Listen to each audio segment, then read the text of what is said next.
Hello guys, welcome back another video. और आज की वीडियो में हम स्क्विड गेम की सीरीज़ को आगे बढ़ाने जा रहे हैं। इससे पहले मैंने इसके 4 एपिसोड एक्सप्लेन कर दिए थे और आज की वीडियो में 5th और 6th एपिसोड एक्सप्लेन करने जा रहा हूँ। और सबसे पहले स्टोरी की बात करेंगे। जैसे कि आपने पिछली स्टोरी लास्ट में देखा था कि उनके बीच में एक कॉम्पिटिशन चल रहा था। 10-10 टीमें थी, मतलब 10-10 लोग थे एक टीम में, और वो एक रस्सी खींच रहे थे दूसरी टीम को गिराने के लिए। तो उसी गेम को आज कंटिन्यू करेंगे। उसका रिजल्ट नहीं बताया था इन्होंने अभी तक क्या हुआ था इस गेम में। तो सबसे पहले स्टोरी टाइम जाना ज़रूरी है और एंड में अपना रिव्यू बताऊंगा और प्रॉपर एक समरी भी दूंगा दोनों एपिसोड की स्टोरी की। तो स्टार्ट विद स्टोरी टाइम। अब स्टोरी टाइम को शुरू करते हैं। तो जैसा कि आप जानते ही हैं, वो मैं बताता हूँ, नेटफ्लिक्स सीरीज़ है। स्टार्टिंग में जो मिन्यो होती है, मतलब पूरी जो उनकी टीम होती है सांगवू की, वो एकदम से आगे जाती है पुश करके, और फिर पूरा पुश करती है पीछे को ताकि वो सामने वाली टीम को गिरा सके। वो पूरी स्ट्रैटेजी से खेलते हैं। वो सब अंकल की स्ट्रैटेजी होती है। जैसे कि आपको पता ही था, अंकल ने कहा था कि ये गेम ताकत का नहीं स्ट्रैटेजी का है। तो उन्होंने वो पूरी टीम को गिरा देते हैं अपनी स्ट्रैटेजी से। वो मतलब कि एकदम आगे जाते हैं और इसी से जीत जाते हैं। लेकिन इस गेम को खेलने के बाद उनकी हालत बहुत बेकार हो जाती है, क्योंकि उनकी टीम में 2 लड़की और एक अंकल भी थे और उनकी टीम ज़्यादा स्ट्रांग नहीं थी। यहाँ पे वापस आते हैं और डेड बॉडीज़ को उठा लिया जाता है, खून साफ़ कर दिया जाता है, जैसे कि हर बार होता ही है। डेड बॉडीज़ को फिर एक कंपाउंड में ले जाता है जहाँ पे जलाया जाता है। और ये मैंने बताया था, ये सर्जरी भी करते हैं, बॉडी पार्ट्स निकालते हैं। और उसके बाद अब 40 प्लेयर बचे हैं, मतलब कहाँ 456 प्लेयर थे, 40 बच गए। यहाँ पे हान मिन्यू जो होती है वो अपनी तारीफ़ करती रहती है, अंकल की भी तारीफ़ करती है कि आपने इतनी बढ़िया स्ट्रैटेजी बताई और अगर मैं ना होती तुम्हारी टीम में तो हम जीत नहीं पाते। तो सांगवू कहता है उन्होंने तुम्हें जानबूझ के अपनी टीम से निकाला। जो डॉक्सू था उसने जानबूझ के उसको निकाला था क्योंकि कमज़ोर थी और वो सारा मैं अपने लड़के रखना चाहता था। फिर सांगवू कहता है कि अब हम 30 मिनट रह गए हैं और आज हम ऐसे जाग नहीं सकते, मैं पैरा देना पड़ेगा क्योंकि कोई भी हम पर हमला कर सकता है, क्योंकि ये तो कुछ करते नहीं है जो स्टाफ वाले हैं, इनकी तरफ से कोई मरता रहो इन्हें फ़र्क नहीं है। तो हमें अपनी सेफ्टी खुद ही करनी पड़ेगी। तो ये दीवार बनाने शुरू कर देते हैं। ये एक दीवार बनाते ताकि कोई इन पर हमला ना कर सके रात को। पर डॉक्सू आता है, वो कहता है क्या तुम इस दीवार से बच पाओगे, और वो उसको धमकी देता है। तो सॉन्क्यून कहता है कि तेरी टीम में तो तेरे से भी बड़े कमीने हैं, क्या वो तू उन पे विश्वास करता है? वो तुझको ही मार देंगे, वो इतने बड़े बेकार लोग हैं। यहाँ डॉक्सू को अपनी टीम पर शक होने लगता है। उसके बाद वो आके बैठता है तो कहता है कि आज हम कोई हमला नहीं करेंगे और आज चुपचाप बैठ जाओ और सो जाओ सारे के सारे। तो कहता है डॉक्टर कहाँ गया है? तो डॉक्टर की, जैसे कि आप जानती है, वो सर्जरी करता है सारे स्टाफ, मतलब कि जो प्लेयर्स मर जाते हैं उनके बॉडी पार्ट्स निकालता है और उन्हें फिर डिलीवर करते हैं। तो यहाँ पे सारी प्लानिंग कर रहे होते हैं कि सबसे पहले पैरा कौन देगा। तो स्टार्टिंग में सब अपना चुनते हैं कि अब्दुल सबसे पहले, अब जो अली है वो पहला देगा और सांगू देगा। तो फिर ये अपनी पर्सनल बातें शुरू कर देते हैं, तुम यहाँ कैसे आए, कैसे अली पाकिस्तान से यहाँ आया फिर उसने पैसे कमाने के लिए, और सांगू ने सब कुछ अपना खो दिया था इन्वेस्टमेंट के चक्कर में, और वो भी यहाँ सब कुछ पाना चाहता है। तो अपनी पर्सनल बातें करते हैं दोनों के दोनों। मैरिड लाइफ के बारे में बताता है वो उसको। उसके जो पुलिस ऑफिसर था वो अपने भाई को ढूंढ रहा था। वो कल डिलीवरी के लिए नहीं आया था। उसका नंबर 29 है। उसने 29 नंबर की जो स्टाफ मेंबर की ड्रेस है वो पहन रखी थी। तो वो कहते हैं तुम कल डिलीवरी के लिए नहीं आए थे बॉडी पार्ट्स की। तो क्या मैं कुछ ठीक नहीं था। तो वो फिर जो डॉक्टर है वो सर्जरी कर रहा होता है, बॉडी पार्ट्स निकाल रहा होता है। उसके बाद ये डॉक्टर 29 नंबर भी आ जाता है जो पुलिस ऑफिसर होता है। फिर ये दोबारा उससे सेम क्वेश्चन पूछते हैं, तुम कल क्यों नहीं आए थे। उसके बाद वो अपनी पर्सनल बातें करना शुरू कर देते हैं। यहाँ पे जो पुलिस ऑफिसर है वो सारी बातें सुनता रहता है उनकी, क्योंकि वो अपने भाई को बचाना चाहता है, मतलब कि बेसिकली अपने भाई को ढूंढने आया है। तो यहाँ सारी बात सुनता रहता है उनकी। फिर वो उनके स्टाफ मेंबर कहते हैं कि यहाँ पे जो लोग आते हैं वो या तो बीमार रहते हैं या फिर उनके आधे बॉडी पार्ट्स रहते हैं, मतलब कि पूरे बॉडी पार्ट्स तो बहुत कम लोगों के मिलते हैं। और एक तो ऐसा बंदा था जिसके मतलब आधी बॉडी। सांगवू को एक सॉन्ग की उनको बहुत बुरा सपना आता है। फिर अंकल कहते हैं तुम इतनी गहराई से क्या सोच रहे थे? तो वो कहता है नहीं बस कुछ नहीं, मुझे ऐसे एक बुरा सपना आया था। तो अंकल कह रहे थे लगता है तुम्हारे दिमाग पर ज़्यादा ही जोर पड़ रहा है, तुम ज़्यादा परेशान रहते हो। तो अपनी स्टोरी बताता है कि 10 साल पहले वो एक फैक्ट्री में काम करता था, कैसे वहाँ पे काफ़ी लोगों पर हमला हुआ था। उसके बाद यहाँ स्टाफ मेंबर कहते हैं कि एक लड़का था, सॉरी एक आदमी के बारे में कहते हैं कि उसकी एक ही किडनी थी और फिर हमने उसको मार दिया। तो यहाँ पे पुलिस ऑफिसर काफ़ी गौर से सुनता है, क्योंकि उसके भाई ने उसे किडनी दी थी एक, तो उसके पास अब एक किडनी बची। तो वो गौर से सुनता रहता है, लगता है कि वो इसका भाई था जिसने इन्होंने मार दिया उसे, क्योंकि वो एकदम मतलब उठ गया था वो, जैसे कभी कभी उठ जाता है आदमी, तो एकदम ऐसे उठ गया था और इन्होंने मार दिया था। उसकी सिर्फ एक ही किडनी थी। तो इन्हें शक होने लगता है, क्योंकि वो बार बार उसी आदमी के बारे में पूछता रहता है पुलिस ऑफिसर। तो कहता है तुम्हें कुछ याद नहीं है, तुमने ही तो उसको मारा था। बाद ये डॉक्टर कहता है कि चुप रहो, ये मेरा ऑपरेशन थिएटर है, तुम यहाँ बकवास करने नहीं आए हो। उसके बाद अंकल की तबीयत ख़राब होने लगती है। फिर ये अपना ऑपरेशन कंप्लीट कर लेते हैं और डॉक्टर कहता है मुझे आप अपनी अगली गेम के बारे में बताओ, तुम्हारा अगला गेम क्या है, मैंने तुम्हारा ऑपरेशन कर दिया। तो कहता है हमें अपनी गेम के बारे में नहीं बताया गया है, तो कि जाके पूछ के आओ। वो बहस करना स्टार्ट कर देता है। वो कहता है मुझे किसी भी तरह इस गेम के बारे में बताओ अगले क्या है। तो वो कह नहीं तो मैं इसको मार दूंगा। तो कहता है नहीं तुम ऐसा कुछ नहीं करोगे। तो फिर वो डॉक्टर वहाँ से भाग जाता है उन पर हमला करके। उसके बाद हमला करने के बाद वो उसे फिर रोकते हैं, उसे मनाने की कोशिश करते हैं कि रुक जाओ ये सही नहीं है, हम तुम्हें बता देंगे। उसके बाद जो पुलिस ऑफिसर वो दूसरा बंदा डिलीवरी करने गए थे वो उसको मार देता है। वो कहता है कि जो तुमने जिस बंदे को तुमने मारा वो मेरा भाई था, उसने एक किडनी मुझे दी थी। वो कहता है कि वो लड़की थी, वो लड़का नहीं था, क्योंकि हमने उसके साथ फिजिकल रिलेशन बनाए थे उसे मारने से पहले। अगर वो लड़का होता तो हम उसके साथ ऐसा क्यों करते। उसके बाद ये इसको बहका रहा होता है, इतने में फ्रंटमैन आ जाता है।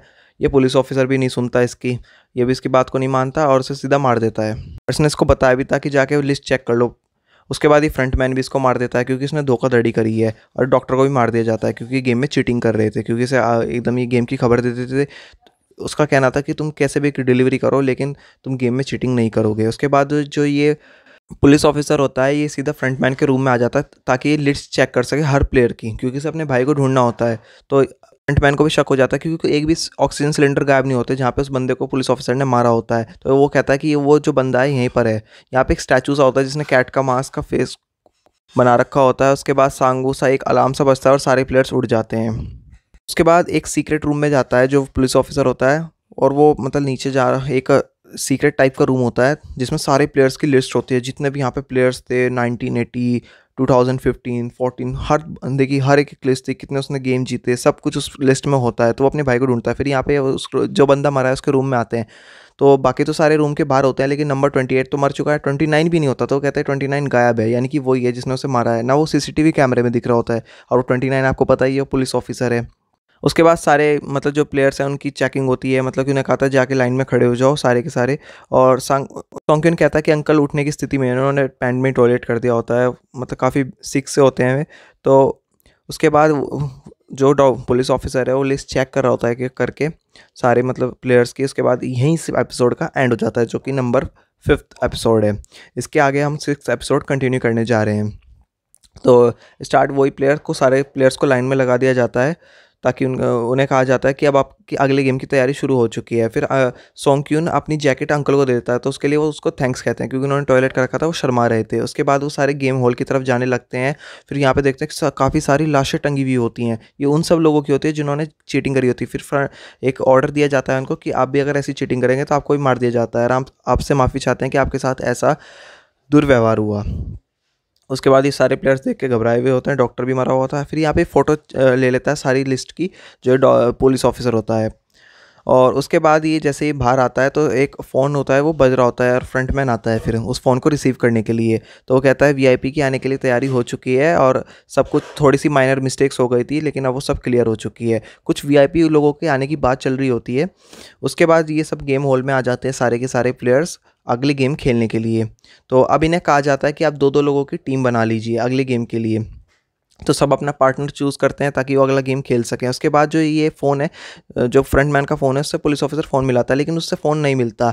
लेकिन ये गलती यहाँ पर एक कर देता है कि जो ये रिसीवर होता है उसे उल्टा रख देता है, मतलब सीधा रखते हैं जैसे सब नॉर्मल रखते हैं लेकिन फ्रंटमैन उसे उल्टा रखता है। यहाँ पे मिन्यो जो होती है सबको कहती है कि प्लीज़ मुझे अपनी टीम में ले लो, लेकिन उसे कोई भी लेना नहीं चाहता क्योंकि वो कमज़ोर लड़की है और वो मतलब सबको धोखा दे देती है, मतलब एक तरह से उसे कोई भी अपनी टीम में रखना नहीं चाहता। ऐसा ही सेम केस अंकल का है। उसके बाद सांगूर और अली हाथ मिला लेते हैं। फिर एंड में जो सोंगक्यून है जब कोई नहीं बचता और अंकल हाथ मिला लेते हैं।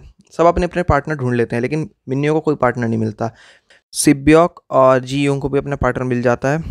ये सबसे लड़ने लगती है मिन्यो कि प्लीज़ मुझे अपनी टीम में ले लो, मैं तुम्हारे बहुत काम आऊँगी। फिर यहाँ पे जब ये अकेली बच जाती है ले जाया जाता है। फिर सब यहाँ पर आ चुके हैं गेम, ये पता नहीं एक नई थीम का गेम बनाया जाता है और इस गेम में ये कंचे खिलाने वाले हैं इनको। बेसिकली सब अपने अपने अपने पार्टनर ले लिए हैं और एक एक पोटली दे दी जाती है इसमें कि काफ़ी सारे कंचे होते हैं।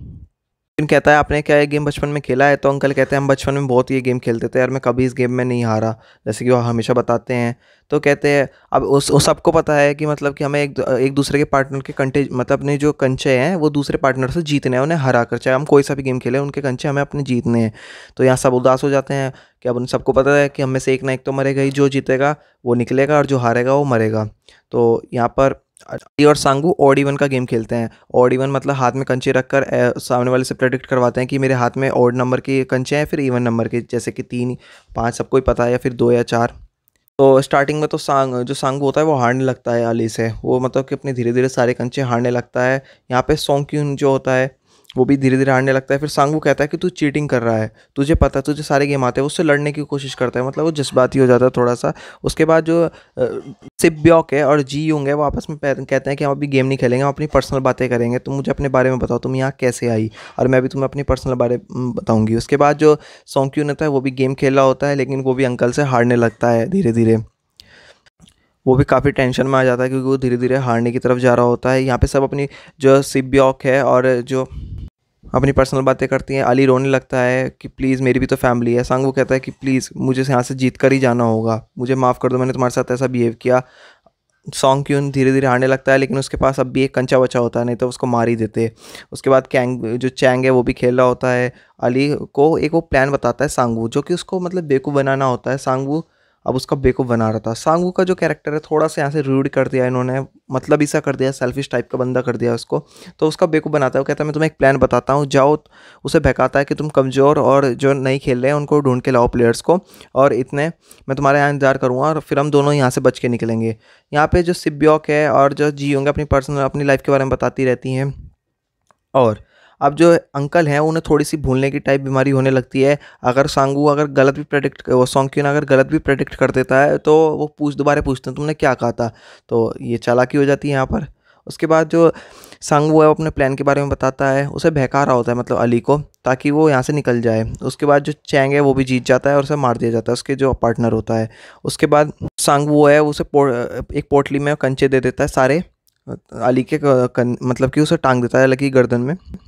यहाँ सोंक्यूर और अंकल कंचे खेले होते हैं, आपको पता ही है, और वो धीरे धीरे हारते जा रहे होते हैं अंकल, क्योंकि वो उन्हें भूलने की बीमारी होती है। यहाँ पे जो अली है वो प्लेयर्स ढूंढने लगता है और सांगू उसी चीज़ का फ़ायदा उठा लेता है और सारे कंचे उन्हें दे देता है कि मैंने सारे कंचे जीत लिए, अब मैं जीत चुका हूँ, मुझे इस गेम से बाहर निकाल दो, मतलब कि मैं जीत चुका हूँ मुझे। और अंकल कहते हैं अभी मेरे पास एक कंचा बचा है, वरना सॉन्ग क्यों नहीं भी दे देता। फिर वो अंकल कहीं चले जाते हैं, मतलब उन्हें फिर भूलने की बीमारी हो जाती है। उसके बाद जो जी होंगे और सिब्योक है ये भी दोनों गेम खेलने लगती हैं। और उसके बाद ये जो जी होंगे है वो कंचा जानबूझकर अपने पास ही फेंक देती है। जो इन्होंने वो करा था कि जो दीवार के पास सबसे पास कंचा फेंकेगा वही जीतेगा, लेकिन जी होंगे अपने पास ही फेंक देती है। वो रोने लगती है, तुमने ऐसा मेरे लिए क्यों किया। वो कहती है मेरी लाइफ का तो कोई मकसद ही नहीं है, तुम्हारा तो भाई भी है, तुम्हें अपनी मॉम को भी नॉर्थ कोरिया से यहाँ लाना है, तो तुम्हें तो ज़्यादा ज़रूरत है। उसके बाद सांगू उसका बेवकूफ़ बनाकर वहाँ से गेम खेल के चला जाता है, और उस पोटली में कंचे नहीं पत्थर होते हैं, कंकर पत्थर होते हैं, उसने उसका बेवकूफ़ बनाया होता है। और यहीं बेचारे अली के साथ धोखा हो जाता है और उसको मार दिया जाता है। यहाँ सांगू का कैरेक्टर मुझे इतना बेकार लगा था लिटरली। यहाँ पे ये भी अपनी जान दे देती है जानबूझ के, इसने भी जो जीऊंग होती है और जो सिब्योक होती है वो भी बहुत रोती है। उसके बाद ये सांगक्यून अंकल को समझा रहा होता है कि हमें गेम जल्दी कंप्लीट करना होगा। अंकल को अपने बचपन के दिन याद आने लगते हैं। वो कहते हैं कि तो ये मेरे बचपन जैसा घर है, मतलब कि मेरा बेटा यहाँ खेला करता था, मैं काम से वापस आया करता था। वो रोने लगता है। वो कहता है, फिर अंकल कहते हैं तुमने मेरा बेवकूफ़ी तो बनाया है, तुमने लगा कि मुझे कुछ पता नहीं है, वो सब बता देते हैं। सांगक्यून हैरान हो जाता है। फिर वो कहता है प्लीज़ मुझे माफ़ कर दो, लेकिन मुझे जीतना ही होगा। तो उसे खुद ही फिर अंकल कंचा एक वापस दे देते हैं कि लो तुम ये कंचा बिना मुझसे खेले ही ले लो। उसे सारे कंचे दे देते हैं। फिर वो रोने लगते हैं, एक इमोशनल टाइप का सीन आता है और वो कहते हैं लो मैंने तुम्हें इसके मतलब बिना खेले उसे कंचे दे देते हैं। यहाँ टाइम अप हो जाता है और उसके बाद सोंगक्यून वहाँ से निकल जाता है और अंकल की तरफ गन करके इशारा कर दिया जाता है और शूट कर दिया जाता है, और यहीं इस एपिसोड का एंड हो जाता है। लिटरली दिस एपिसोड मुझे इतना ज़्यादा इमोशनल कर दिया था क्योंकि सारे मेरे कैरेक्टर जो मुझे अच्छे लगने लगे थे वो बेकार मर चुके थे। अपना रिव्यू भी दे देता हूँ। सबसे पहले तो जो एपिसोड नंबर 5 है उसमें आपको इतनी ज़्यादा इमोशनल सीन नहीं दिखेगा, मतलब कि शुरू में इतना ज़्यादा वो नहीं है उस एपिसोड में। बट ये एपिसोड तो इतना ज़्यादा इमोशनल था कि इस एपिसोड ने मुझे काफ़ी इमोशनल करा। जो एपिसोड नंबर 6 है, इतना तो 5 भी नहीं था यार। उसमें तो बस सर्जरी दिखाई गई और कैसे वो पुलिस ऑफिसर अपने भाई को ढूंढने के लिए फाइल चेक कर रहा होता है। और आगे आगे देखना आपको इस एपिसोड में कितने टर्नओवर दिखेंगे आगे के जो एपिसोड हैं। और इसमें अली भी मर गया, जी यूंग भी मर गई और अंकल भी मर गए, मतलब सारे ही बढ़िया कैरेक्टर मरते जा रहे थे। तो अली के लिए तो मुझे बुरा लगा काफ़ी ज़्यादा, उसका बेचारे का उसका सीधा बनी ने उसको मार दिया। तो हालांकि इन दोनों एपिसोड में बस इतना ही है, स्टार्टिंग में पहले एपिसोड में और दूसरे में इतना ही था। तो आज की वीडियो के लिए भी इतना ही है। और बस एक ही बंदे का कैरेक्टर मुझे इस एपिसोड में लगा, जो कि है सोंगक्यून, जिसने अब तक अपना कोई भी मतलब नेचर चेंज नहीं करा। वो जैसा सीधा था आज भी वो ऐसा ही है। तो थैंक्स फॉर वॉचिंग गाइज।